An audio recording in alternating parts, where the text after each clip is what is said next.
All right, welcome back. This is probably the fourth video installment of the House Government Operations Military Affairs Committee today. It's Friday, March 3rd. We are meeting this afternoon. First item on our agenda is to take up the technical corrections bill. And so we have Anthea from Alleged Counsel here. And Anthea, thanks for being back with us. Thanks for having me. So I think you have experience doing the kind of final walkthrough of this bill, and I don't think that the committee had any particular questions that I had heard. Representative Higley, did you have any? No. I had some big ones in section 108 I wanted to get. Fair enough. Line by line. So Anthea, has been any other further work that needs to be done on the bill, or are we good to go? So for the record, Anthea Dexter Cooper from the Office of Legislative Counsel. I'm mostly just here to, one, see if you introduce the bill, and two, to answer any questions if anything's come up since I was in here on Tuesday. And Representative Higley knows how to get in contact with me if he has questions going forward. And I appreciate your information you sent. I've already got that, so, yeah. Right. So I'm noting that our clerk is not yet here. So we, this is draft 1.1.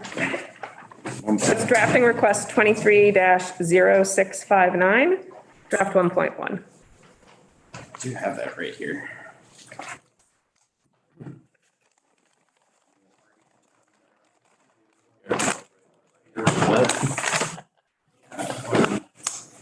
Are we holding the vote? For that now, this year, Mike, as far as getting that to the clerk's office. So I'm texting. I believe so. Since this is a committee bill, Anthea will send me a clean copy of the draft, and then I will email that to Legislative Council and the House staff list. I'll CC you as the reporter, and I'll tell them this is the draft that passed the committee, here's the vote, and this is the reporter. And then they will release the bill for introduction. It'll be read a first time when we get back on Tuesday. And then I believe it would be up for action on the Thursday after we get back. That sounds right. Everything you said to the day that it's up for action, I agree with, and I'm not entirely sure about the timing of things, but I'm sure the House Clerk's office will fully sort that all out. Yeah, I think if it is read a first time on Tuesday, that's the if, I think, then it would be on notice. For Wednesday, action for Thursday. Like a reading on Wednesday, on Thursday. Yeah. Notice, yeah. Yes, first reading, notice, action with the committee bill. It's a little weird with committee bills because bills that are introduced have already been read a first time. So committee bills have a extra day. In relating, not on this one, but the one I'm going to be doing, you anticipate the same timing on that, or would that be a day earlier because of the, or you expect the same timing? Same time. That was also a committee bill. Yeah, it's that the same. They had come to us after the drafting deadline, flagged that issue for me, and I said, I think the committee's going to want to help you out. You would anticipate a second reading then Thursday as well? Or? Yeah, I would think Thursday. Okay. Sounds good. Thursday's probably going to be. Just want to know which day to plan on to have it. There are probably going to be a whole bunch of small bills and probably a couple of beefy ones on Thursday, I would imagine, because there's a lot of committees that are voting policy bills out today. Yeah. Okay. Great, so we have our clerk. No problem. It seems like there weren't really any questions on the technical corrections bill, so I'll entertain a motion to move draft 1.1. I'll make a motion. We move draft 1.1 of Committee Bill 23-0659. Unless there's any last minute questions, clerk shall commence to call the roll. Representative Byron. Yes. Representative Boyden, yes. Representative Mango. Yes. Representative Morgan. Yes. Representative Hooper of Burlington. Representative Markey. Yes. Representative Chase. Yes. Representative Waters Evans. Yes. Representative Hooper of Randolph. Yes. Representative Nugent. Yes. Representative Higley. Yes. Representative McCarthy. Yes. 1101. Thank you very much, Anthea. I do want to say once again, I know that while the committee's work on this is pretty small, the staff work on this is long and long and long. I really, really appreciate you and the other members of the Legislative Council staff doing all this work to get everything updated and tweaked and looking great for the Green Book. So thank you so much for putting all this together, and we'll celebrate you out on the floor. Well, thank you for approving the bill for introduction, and I will pass along your appreciation at our next staff meeting, which is not this Monday. We're getting a little break for the break that you get, we get as well. So I will pass it along at our staff meeting on the 13th, and I know everyone will be appreciative of the fact that you are appreciative of the work that went into the bill. I'll tell everyone happy town meeting day. Sounds good. Thanks, and have a good break. Well, maybe request that that Thursday Turnpike Day. Yeah, there you go. Yeah, okay with that being the word. That's awesome. Toll booths first. Brattleboro. So, one of our 3 items checked off. So a couple more things to go here. I want to talk about next steps on 2 of our bills that I think we'll have action on when we return. So the first, we got our walkthrough of the miscellaneous alcoholic beverages bill, 230969. And the question had come up this morning about, is there a limit on the number of to-go beverages under that provision that can be taken away? And I believe that Charles Martin from DLL had a piece of feedback he could relay. Do you mind taking the seat? I know that's not your normal job, is not to be the witness, but you had one piece of information to relay. I thought For years it was, so. Hot seat. Not a stranger. For the record, Charles Martin, DLL. I just wanted to not correct something OLC said, because they were accurate in saying that Act 70 didn't impact the amount of beverages you can walk out within a to-go instance purchase. But we do have a general regulation, General Reg 37, that limits 2 drinks per person at any one time. So that in those drinks can be 32 ounces of malt beverage or 4 ounces of spirituous beverages. So that would be the maximum you could leave an establishment with if those establishments were in fact following our regulations. On to go. They were correct about the statute doesn't have a Yes. regulation, but the regulation, which does have the force of law. Yes, general, yeah, we have the force law with general reg, all of our general regs and general reg 37, and that would in theory limit those instances if you're acting the way that we'd like you to. That actually makes perfect sense. Yeah. Yep. That's the same for if you walk up to a bar by yourself and you're in the bar and you're bringing drinks back to yourself at a table, you know. Representative Morgan. I wouldn't ask me too many complicated ones. So it's probably included as part of like a bartender's dram law training. It's virtually the same transaction as if you walked up and you were going to bring those drinks. You were going to order those for yourself at the bar, or you're going to. They know that from their training. Yes. Yeah. Yes, that they can't exceed those I standards. assume. Perfect.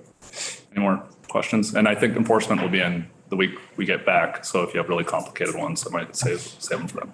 Yeah, it's not a question, it's a comment. I remember somehow, because I passed you a note yesterday, that there was some discussion of this when we passed the law to begin with to allow to-go drinks, because that question clearly came up in the past. So I knew there was some limit, I just didn't know what it was. So thank you, Charles. Yeah, that jogged my recollection of that conversation as well, because you're still engaging in the sale on premise. So the on premise guidelines, regulations, and rules apply to the transaction. Yes. And for any hypotheticals I want to go over, enforcement has that investigative discretion and could probably be more than happy to answer those when you all return the week after next. Well, thank you, Charles, for coming and clearing up that little bit of vague misunderstanding between the statute and regulations. Deeply appreciate that. Great. So committee, let's just have a little discussion. I'll let Charles out of the hot seat here. Yes, Representative Chase. I asked him and he said he save it for enforcement, and I'll flag it for everybody in case I forget after next week. If the regulation says 2 drinks per person and somebody orders multiple meals for multiple persons, if that would allow them to collect multiple drinks. So I'd like to get on that. Yeah, that would be a good thing to clear up. If I was a betting man, I would say that if there are two people in front of the server, Yes. that they would probably Yeah. give them 2 drinks Do it, each, do it. just like if 2 people walked up to, But one person certainly ordered. Yeah, you show up for you and your wife, And it's say, I want 8 drinks. Yeah, got 8 meals, I want 4 meals, I want 8 drinks. Totally. I think that's how it works in practice. I don't think that'd fly. DLL enforcement. Fix that. So, oh, go ahead. No, I was like, no, that was a great probing question. You know, it's like, because in a restaurant, dining room environment, if somebody tried to, would never, I can't see anybody ever doing it from a point of rule and regulatory function. Yeah. The 4 entrees and 8 drinks would never fly. Like it's similar, like if you go up to a bar and you go, hey, that table there is me, there's 4 of us, Yeah. want 8 drinks, then they gotta come up to the bar. Yeah, there's like, yeah, there's different standards within that structure. Well, I mean, that's also what servers are for. Mhm. Yes. The server will bring you your drinks, please take a seat. So, I have been working on a draft agenda for next week that is looking pretty, Not next week. the next legislative, yes, next legislative week. So after town meeting break. Very good to be clear about that. We are not going to be here next week. Happy town meeting day. Yeah, next week's scheduled.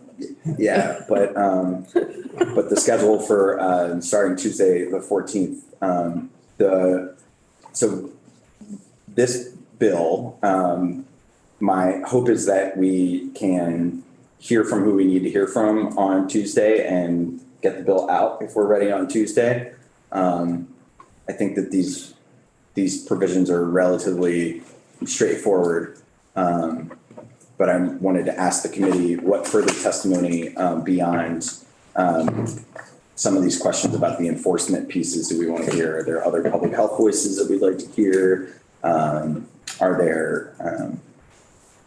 there other questions that remain on this bill that we should try to get answers to other than the ones that we've talked about on this one? Representative Nugent.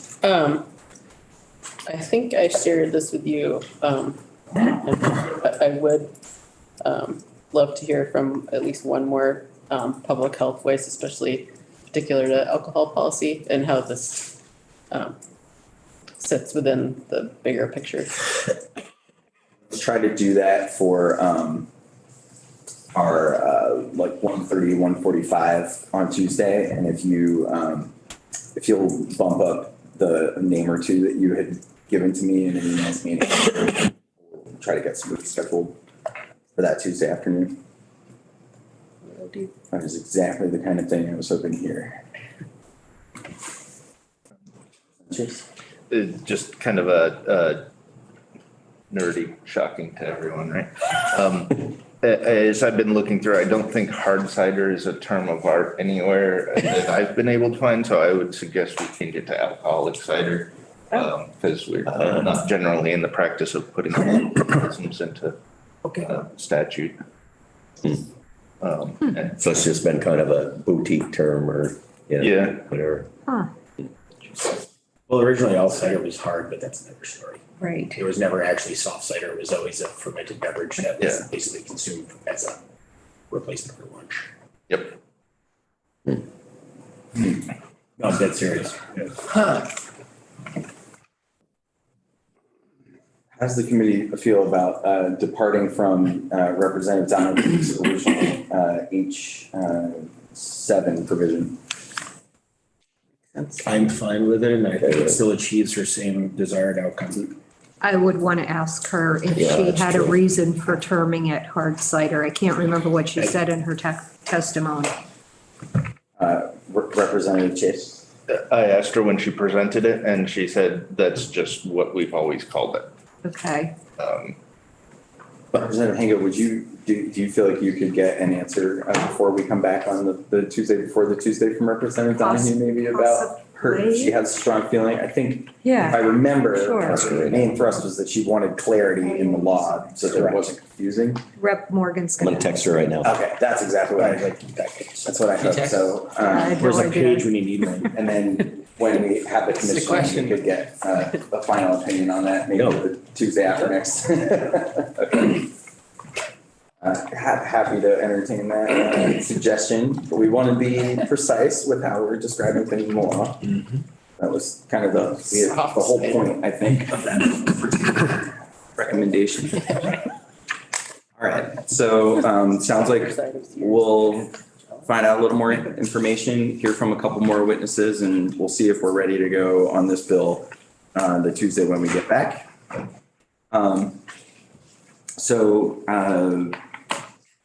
The other thing I had put up on here, I think I have a pretty decent plan in that we need to take more testimony. There needs to be a drive-by. There's a bunch of things happening with our cannabis bill in the middle of the week that we get back. So we don't need to belabor that one. And there's some moving pieces with the Domestic Violence Fatality Review Commission bill and Criminal Justice Council bill that we'll take more testimony on and see what we can do before crossover.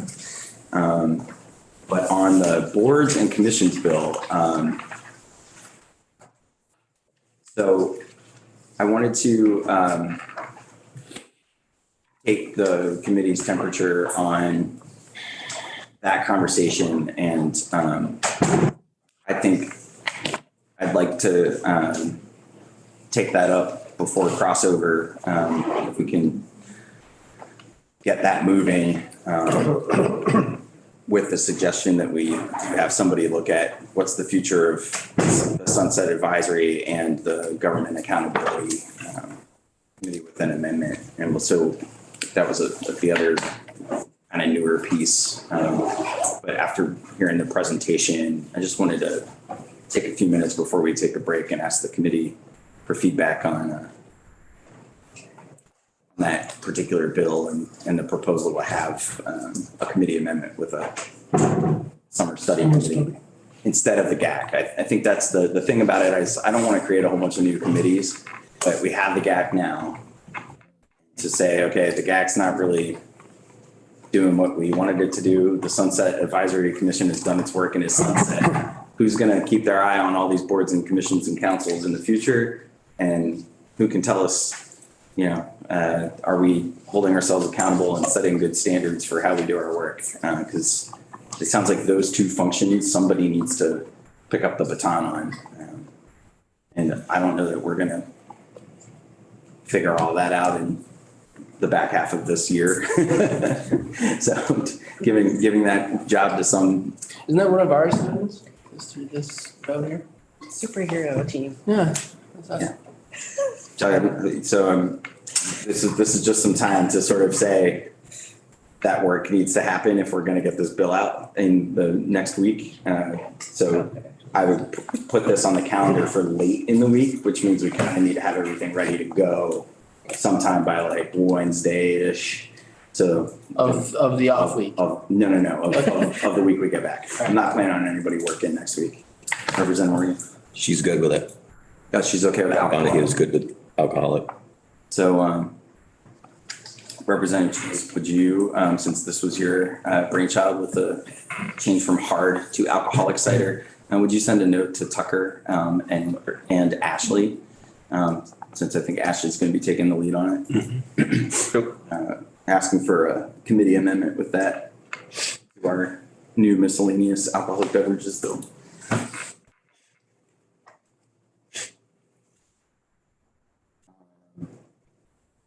Yeah, so the boards and commissions team feels good about working Tuesday, Wednesday, coming us with something by end of business Wednesday the 15th. You got it with Tim, that last query, right? He said yes. Follow up. All right. That was kind of all I had on my agenda.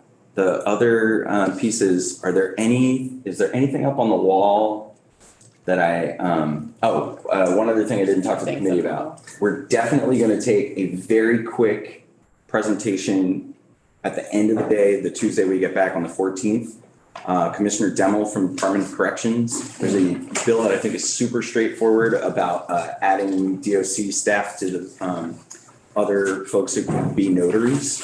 So we're going to take a little bit of testimony on that. That one I think is like a total no-brainer and super easy and will help the DOC a lot. So that's H 178. Thank you.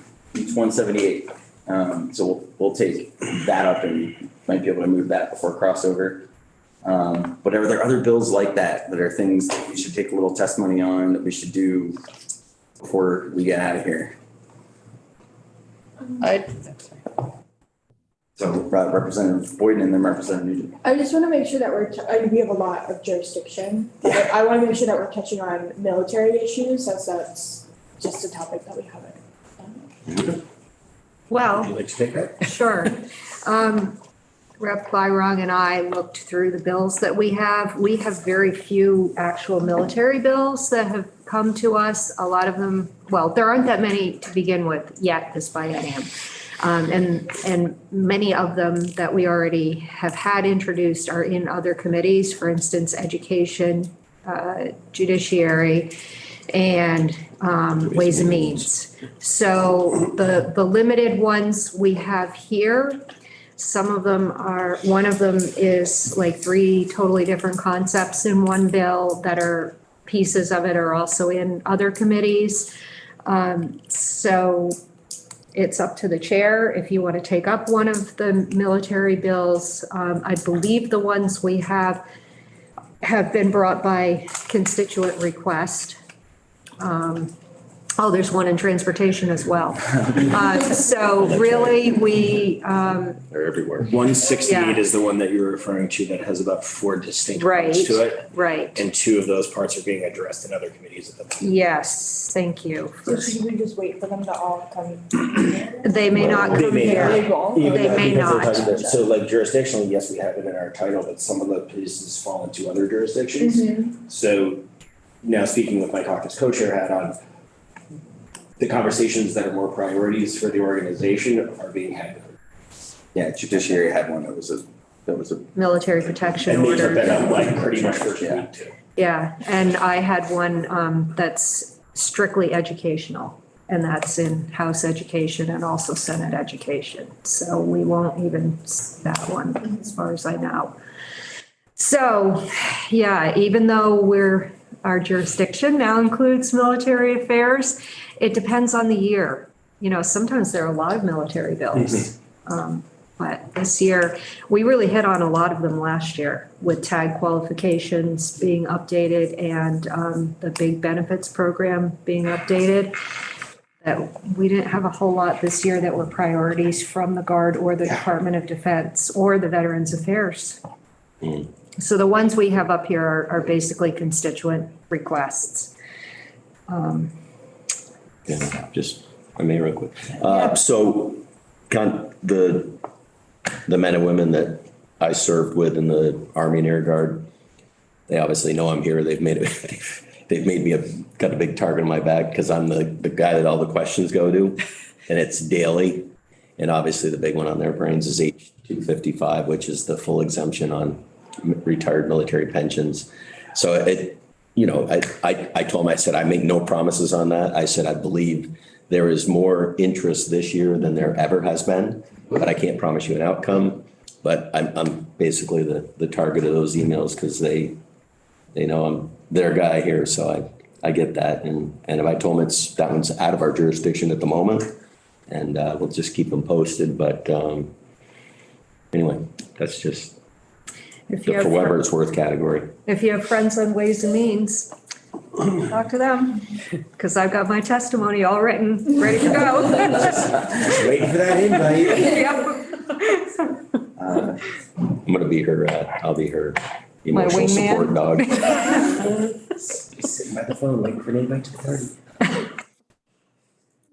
so Representative Nugent. Of course. That's okay. I forget the bill number, and I'm mentioning this because a constituent emailed me about it. Divesting from fossil fuels. There is a bill that will be coming to us that I believe does have the support of the treasurer about kind of a narrower divestment plan. So in conversations with Senator Hardy, I think we will actually have a vehicle to talk about some of those issues. It's been a really challenging thing in the past because I think many of us in the building, share the desire to not invest in things that are, making money off of polluting. And at the same time, we had always heard from the treasurer, it gives us a seat at the table. We're able to do things. And also a lot of our investments are in index funds and things where it would be hard to tease out the fossil fuels, et cetera. So it's been a really thorny issue over the years. But it sounds like, so I don't know that in our last week, we would be able to download all of that and be able to work through all of that before crossover. But in my conversations with Senator Hardy, I think they will be sending us something that has buy-in from the treasurer's office, which is probably a little narrower than that total divestment proposal, if I understand it. But I think it's a step in that direction and an opportunity for us to bring that up after crossover, if that's helpful. Representative. This is regarding, I believe it's a bill that's in Ways and Means and maybe looking at or considering in regards to reappraisals throughout the state. Yes. Just wondering if we're going to have an opportunity to look at that if it does get voted out. Yeah, I had not had that conversation explicitly with Representative Kornheiser, who's the chair, but she had told me that they're looking into it. Had you heard that it's actually moving? I knew it sparked interest, but it was pretty, there's a local control nexus there that I think gets a lot of folks a little riled up. I wasn't sure she was going to be able to move it. I'm not sure there's been a lot of discussion about it, in the press and otherwise, so. I haven't heard whether they're actually taking it up. So it sounds like on my Ways and Means check-in list, I should just take a little peek at H255 and the reappraisals just to see if there's. Oh my God. Because again, that involves listers and in a big way, yes, me. That'd be a huge change for our municipalities. It actually would. For my municipality, it'd be fantastic. We desperately need a reappraisal and can't find anybody who's qualified to do one as big as ours for like the next, 3 to 5 years. Yeah, I've got two communities that are like way over with their CLAs. Yeah. I got like at least 6 or 10 meeting day and school budget votes coming up. I got a bucket of CLA emails. Oh, yeah. Yeah, so as you can see, like with this morning and then with this request around the notaries bill, with the, I think we're gonna hear that OPR needs us just to advise them on an upcoming rules piece.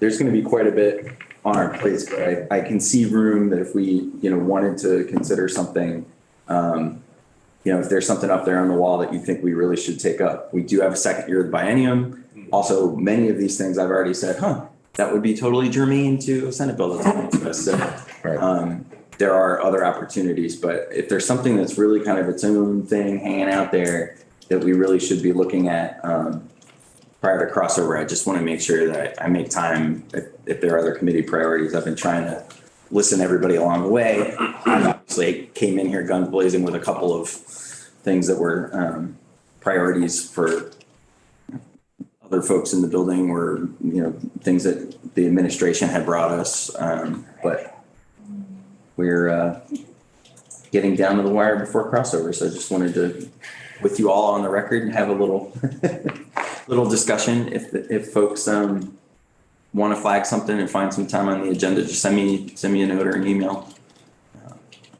What, 20? No, 17th. It's the 17th. It's the Friday after we get back. So I think we had one more week. That's Monday right. is the 24th. 24th, Monday's a week later. That's right. So it's got to get out of the policy committees by then. And then the money committees have until the 24th. And it's voted out of committee. Yeah, it's going to be voted. Right. So we have until Friday, Completely, to vote out of committee, not off floor. Right, exactly. Yes, I'm just saying for clarification for everybody. So we don't have to go through the whole notice calendar, second reading, third reading process. We gotta- It could go we gotta Friday wait. out of committee into a budget Yeah. committee, we're good. Yeah, We'll be hustling. yeah, totally. And so basically what this looks like in terms of how I'm sketching it out is, Tuesday afternoon will be, our miscellaneous alcohol bill testimony, possible vote if we feel like we're there. Mhm. We could kick the vote later if we need more. Domestic Violence Fatality Review Commission, that's assuming that we're satisfied with the compromise proposal that's kind of in the works. We take up the OPR, notaries, that is OPR weighs in on that, but that's for the Department of Corrections bill that 178. So that'll be Tuesday. Wednesday, I'm looking at mostly being about the cannabis bill. So we'll take some more public health testimony that we've been asked to do. We'll certainly have the Cannabis Control Board folks back. I believe that the Human Services Committee will do a drive-by on the medical expansion piece. And before we vote that one out, but there'll be a bunch of testimony. We'll have time that day for, if there's another bill or two that we need to get in, or if we, decide to delay a vote like on the DLL bill. Then by Thursday, I'd like to hear if we can get former Representative Gannon back to talk a little bit about the advisory commission. And I had thought we would get some testimony from ANR and the Department of Health about some of those bigger, meatier boards being repealed or dissolved or reorganized. So Thursday morning, we'll do boards and commissions. Thursday afternoon, we'll leave kind of open at this point for cleanup, miscellaneous things we didn't quite get to.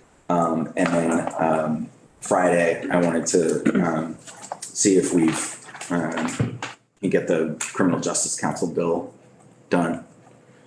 So got a little room in there, but it's going to be a busy week. And I know we want to hear from some folks that Representative Mrowicki had mentioned, so.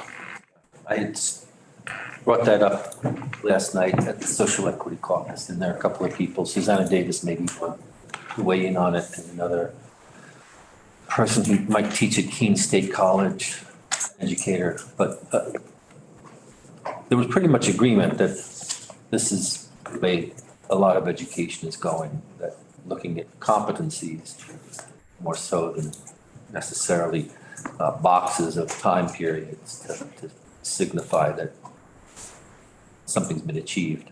But they were glad to be asked about this, and so they'll get back to us. Okay, great. So that Friday, or we could do it before or two in the week, like Thursday afternoon. So if they're, if you're talking about schedule with any of that, if you just email me and Andrea, we'll get folks on the schedule when they're available. Right. That was everything on my agenda for the afternoon. Does anybody have any other parting thoughts, words? Only thanks and appreciation for everybody in this room. Yeah, that was fun. This has been a really fun first chunk of the session. And I believe we moved more viable product out of committee and onto the floor and off of the floor than any other committee of jurisdiction in the building. Or any that we've previously been a member of. All right, not to throw shade on anybody else. We do. That's merely an observation rooted in fact. Hardworking, diligent. Humble. That was. Humble. On that note, Subjective. I will echo the vice chair's comments. Thank you all for a whole lot of work and some really great conversations. This has been fun. I do want to, when we get back, get a committee dinner on the books. So I think we can look at like. I gotta Like make that a call. Thursday? I gotta make that call. Yeah, so we might do like a house one, but I actually, Representative Malone was saying that Hugo's was pretty nice and they can kind of give you. Yeah, I've Hugo's heard is great. that. Yeah. It's very good. That might be easier too, Well, so we'll work on that. Apparently, when you have a group this size, Yeah. they insist that you pay in groups of 4, which I think is absolute like No. They would allow everyone on one bill. We can work this out. We don't need to be on record for this conversation. I can tell you,